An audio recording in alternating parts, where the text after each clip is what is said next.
Bismillahirrahmanirrahim and Assalamu alaikum. My name is Ayan Rafiq and I am a foundation level student at Shaheen School Islamabad Barakul campus. Today I am going to conduct an AI session with Maya. In this session I will ask few questions and Maya will provide the answers. So let's start. Hey Maya.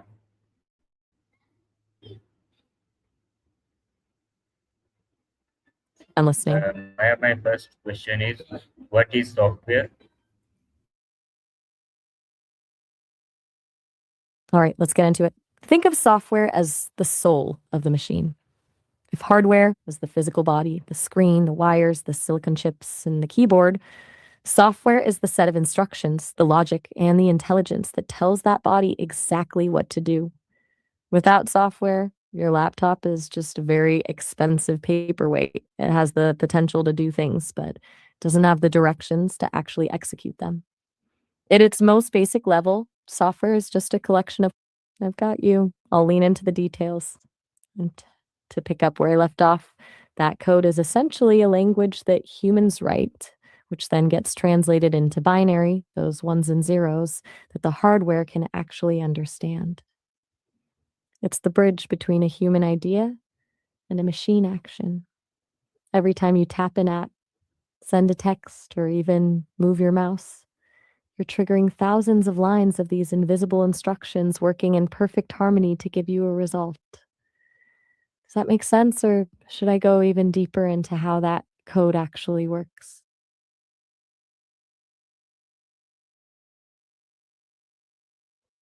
So my next question is what is the difference between software and hardware?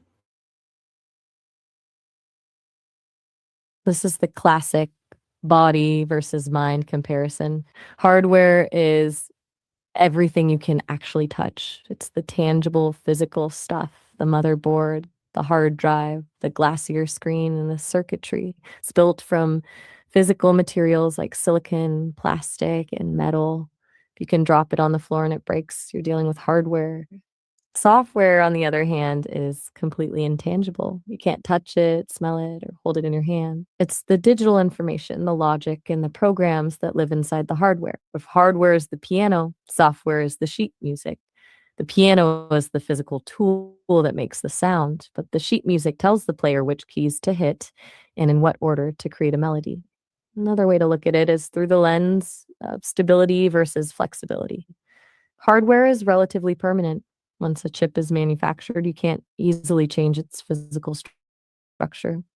But software is fluid. It can be updated, patched, deleted, and rewritten in an instant. That's why your phone can suddenly get new features overnight through an update. The hardware stayed the same, but the software evolves. Essentially, hardware provides the power and the platform, while software provides the purpose and the direction. One is the engine and the other is the driver. Does that distinction click for you, or do you want me to dive into how they actually communicate with each other? So my next question is what are the main type of software? When you zoom out, software generally falls into two big buckets: system software and application software. System software is the foundation. It's the behind the scenes stuff that manages the hardware so that everything else can run. The most obvious example is the operating system, like Windows, Mac OS, or Android. Without system software, the computer wouldn't know how to boot up, how to talk to the printer, or disk cleanup tools, which sits somewhere in the middle. They aren't quite the OS, but they aren't exactly apps for productivity either. They're more like the maintenance crew that keeps the system healthy. So you've got the manager system, the tools application, and the maintenance crew utility. Does that breakdown work for you, or do you want to dive deeper into one of those specific categories?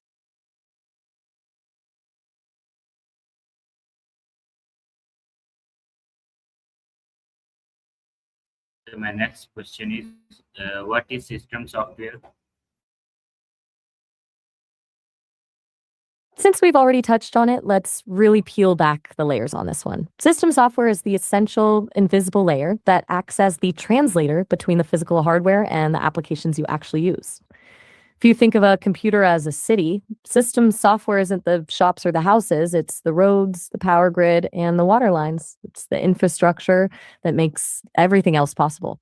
The biggest player here is the operating system, or OS. It really is a work of art when you think about it. The OS is like the conductor of an orchestra.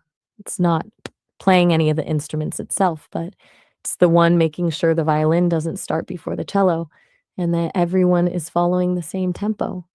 It manages your CPU, decides how much RAM each program gets, and handles the file system so your data doesn't just become a jumbled mess of bits. Without that beautiful coordination, the hardware would just be a collection of parts with no way to cooperate. Want me to break down exactly how the OS handles all that multitasking, or should we move to the next part of your list?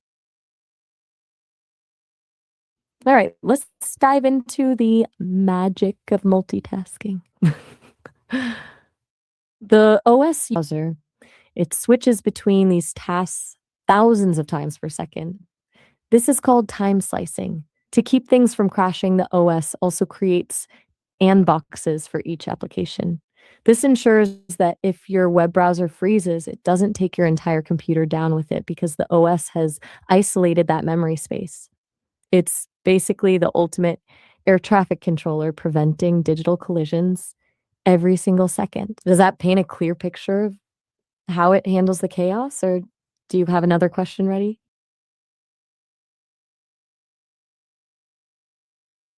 So my next question is, what is application software? Now we're moving from the infrastructure to the actual tools we use every day. Application software is any program designed to perform a specific task for the user. If system software is the road, application software is the car you drive to get wherever you want to go. These are the programs you consciously choose to open. When you want to write a letter, you open a word processor. When you want to see a friend's photo, you open a social media app. When you want to crunch numbers, you open a spreadsheet.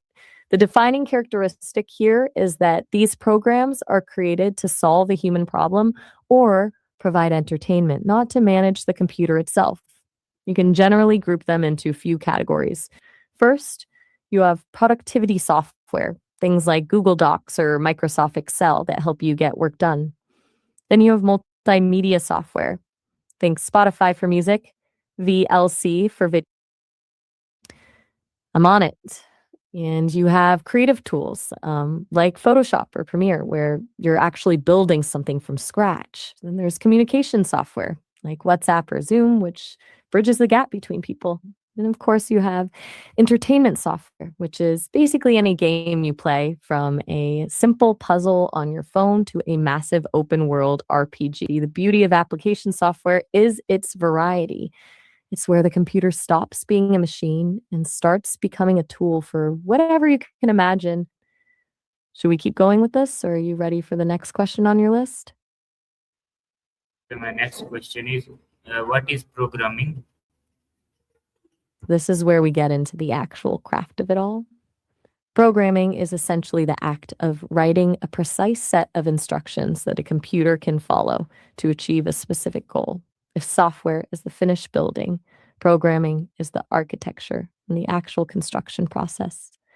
Computers are incredibly powerful, but they're also incredibly literal. They don't have intuition. They can't figure out what you mean if you're vague. If you tell a human to make a peanut butter and jelly sandwich, they just do it.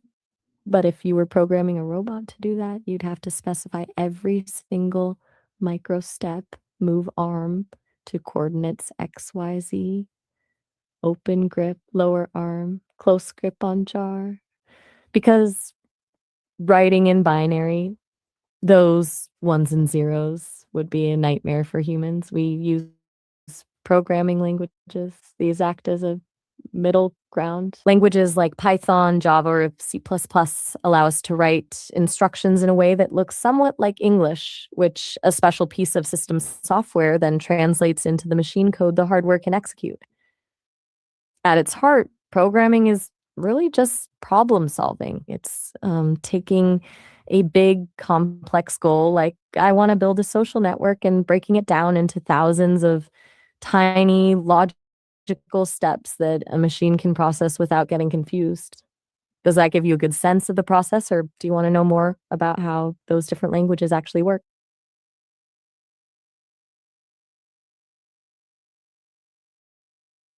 So my next question is, what is coding?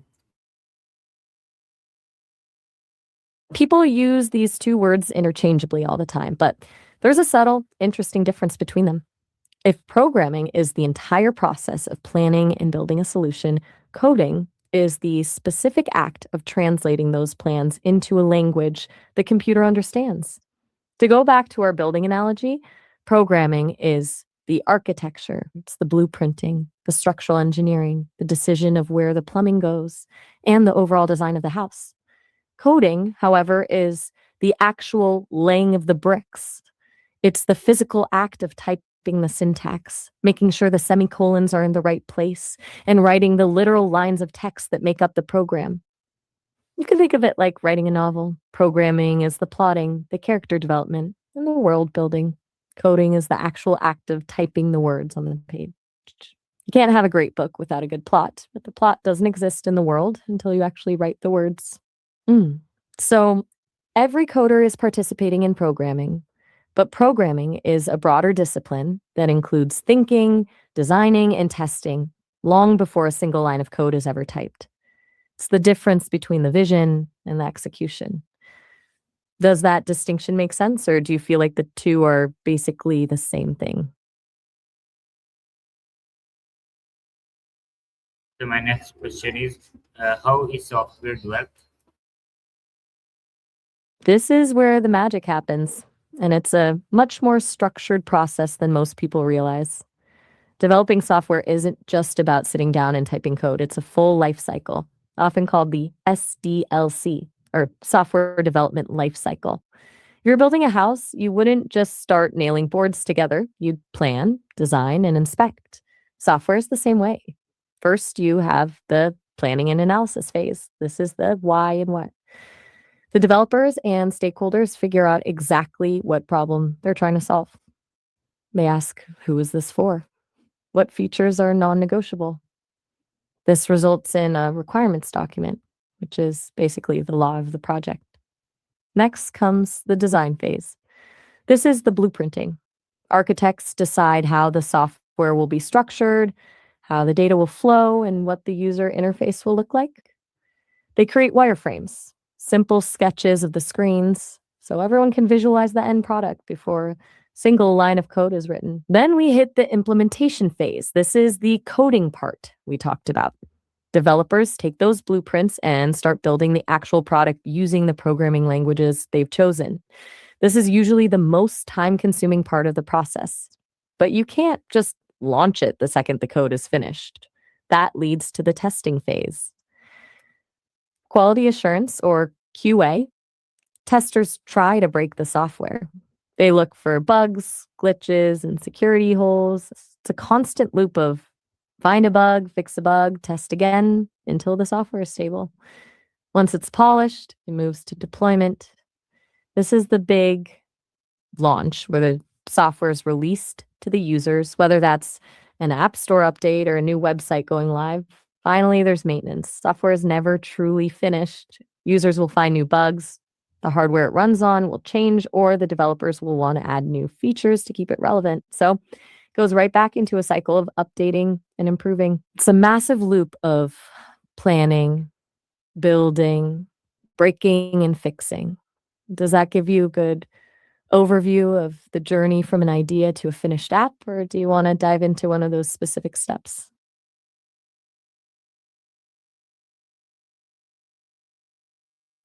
Okay, my next question is, what does a software developer do?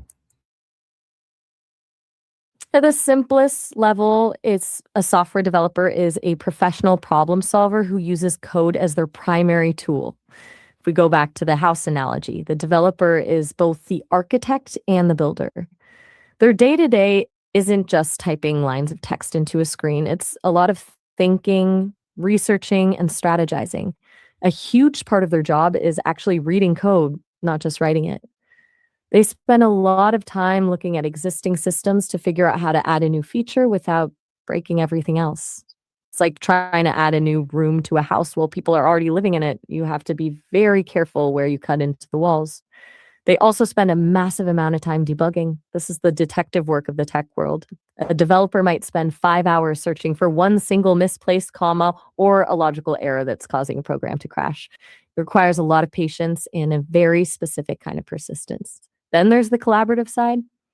Developers rarely work in a vacuum. They spend a lot of time in meetings with product managers to understand what the user actually needs, and they perform code reviews where they look over each other's work to ensure it's clean, efficient, and secure. Essentially, they take a human need, like I want to be able to order pizza from my watch, and translate that into a technical reality that a machine can execute flawlessly. They're the bridge between a vague idea and a functional product. Does that sound like the kind of work you'd be into, or does the debugging part sound like a nightmare?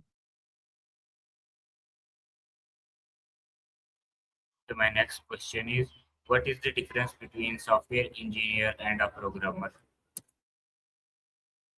This is one of those distinctions that people argue about in coffee shops and office hallways, but there is a real difference in the scope of the work. A programmer is someone who can write code. They are the experts in the language itself. If you need a specific function written, a script to automate a task, or a particular feature implemented, a programmer is the person who knows exactly which syntax to use to make it happen. They are focused on the how to write the code so the machine executes it perfectly. It's a highly skilled craft and in many ways the core of everything we've talked about.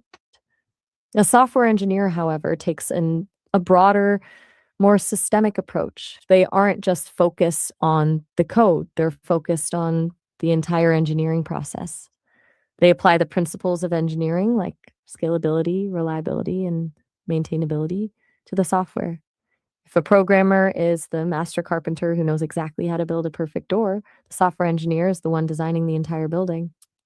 They're thinking about how that door fits into the hallway, how the weight of the roof affects the foundation, and how the building will hold up in a storm 10 years from now. They're asking, if a million people use this app at the same time, will the servers crash? Or how do we structure this so that a different team can update it in 2 years without having to rewrite the whole thing? So, while every software engineer is usually a programmer, not everyone is focused on the immediate execution of a task. The other is focused on the long term architecture and the overall health of the system. Does that help clear up the roles, or does it feel like a bit of a technicality? Glad that clicked. You've been on a roll with these questions. What's next on the list? So my next question is, what is ChatGPT? That's a fun turn. My activity is basically being your creative partner and thought companion. I'm here to dive into these deep dives with you, help you flesh No, out your ideas, no, my and question is, maybe make. what is ChatGPT? I have a feeling you're talking about ChatGPT. It's basically the most famous example of a large language model or LLM. Instead of being programmed with a rigid set of if this, then that rules, it was trained on a massive amount of human text, books, articles, conversations, you name it. This allows it to predict the next word in a sentence so well that it can carry on a conversation, write essays, or even help you with the software questions we've been tackling today. It's less like a traditional piece of software and more like a digital brain that has read almost everything ever written and can synthesize that information in real time. It's the reason why AI can suddenly feel so human like in its responses rather than sounding like a robotic menu. Does that match what you've heard about it, or were you thinking of something else?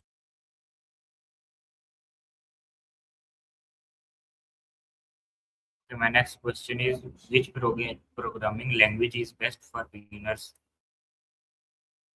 If you're just starting out, the gold standard is almost always Python. The biggest reason is that it's designed to be readable. When you look at Python code, it actually looks a lot like English, which means you can spend more time learning the logic of how to solve a problem and less time fighting with confusing symbols or strict formatting rules. In other languages, you might have to write 5 lines of complex code just to get the computer to say hello. But in Python, it's literally 1 line. It's very forgiving, which is exactly what you want when you're first figuring out how to think like a programmer. Plus, it's incredibly versatile. Whether you want to get into data science, build a website, create a simple game, or automate the boring parts of your job, Python can do it all. And as a way of describing Python, I'm intrigued.